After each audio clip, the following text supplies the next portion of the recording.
Cada vez que las autoridades de centros penales hacen operativos dentro de las cárceles, es común observar imágenes como estas.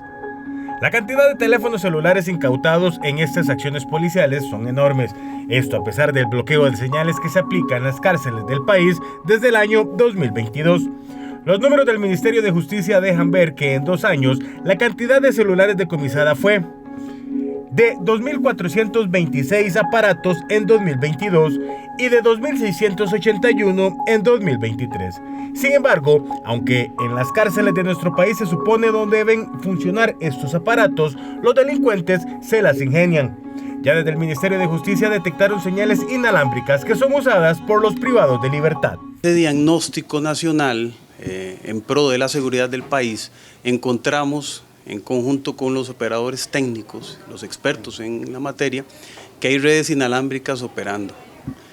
Para citarle un ejemplo, encontramos que un lugar, un centro penitenciario, habían 4 o 5 señales de redes inalámbricas de bandas de uso libre que no están contempladas en la ley, que no se pueden regular por la ley y que le permiten a cualquier organización de delincuencia y crimen organizado anclarse de forma efectiva a ese tipo de datos móviles. Y es que a pesar de las medidas implementadas por justicia, pareciera ser que la tecnología usada por los delincuentes superó a la usada por las autoridades. De ahí que busquen acciones remediales para evitar que sigan cometiendo ilícitos desde las cárceles. Nosotros hemos sostenido reuniones, repito, con las operadoras, con la misma empresa encargada de ver con la solución y hemos llegado a ese tipo de conclusiones. La tecnología, como lo dije anteriormente, no es infalible, la tecnología es de todos los días hay que actualizarse y es necesario conocer lo que está ocurriendo en el campo, en el sitio propiamente, para poder hacerse los correctivos necesarios y avanzar a eso, a tecnología que esté al menos más actualizada, si me permite la palabra, en pro de la lucha contra este tipo de actividad criminal. Si comparamos las medidas de seguridad utilizadas en cárceles de otro país como El Salvador, vemos que la diferencia es que nuestros centros penales están en puntos de población, lo que complica el bloqueo. Así lo comprobamos en Central Noticias. Estamos a las afueras del centro penal en San Sebastián y supondríamos que por el bloqueo de señal celular aquí no se podría realizar una llamada. Sin embargo, vamos a hacer una prueba.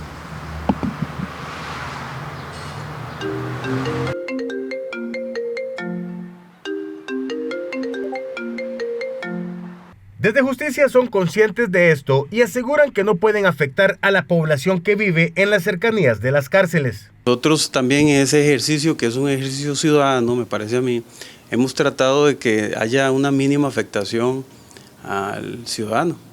En tesis de principio, la herramienta no debería afectar al costarricense. Por supuesto que hemos recibido reclamos, que hemos atendido oportunamente, que le hemos trasladado a las operadoras, que le hemos conversado con la empresa desarrolladora de la tecnología. Además de los celulares, en los centros penales también se decomisan otros dispositivos electrónicos. Solamente en el 2022 estos aparatos llegaron a ser 4.011, mientras que en el 2023 el número subió a 4.926 decomisos. Los analistas en temas de seguridad dejan claro que este sistema de bloqueo de señales no funcionó como se esperaba y más bien fue un gasto enorme en el que incurrió el Estado. Desde mi perspectiva, lamentablemente fue un gasto innecesario.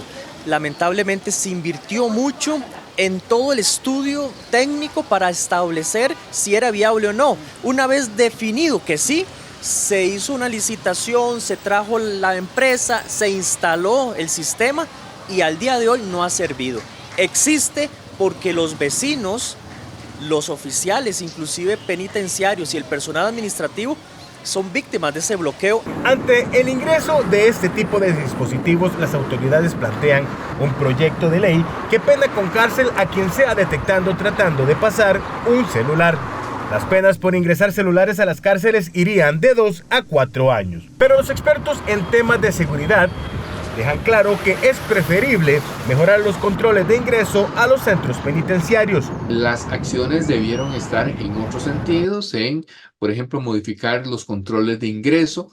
Es mucho más rentable modificar controles de ingreso, incluso certificar canes que puedan atender este tipo de cosas, arcos en detección de metales. Este tipo de asuntos van a ser mucho más efectivos. Además, los privados de libertad en ocasiones usan chips de compañías telefónicas de otros países e inclusive modelos de celulares que no son compatibles con el equipo de bloqueo de señal. Y es que las estadísticas de justicia dejan ver que desde centros penales se había llegado a estafar a los costarricenses por un monto de 1.400 millones de colones.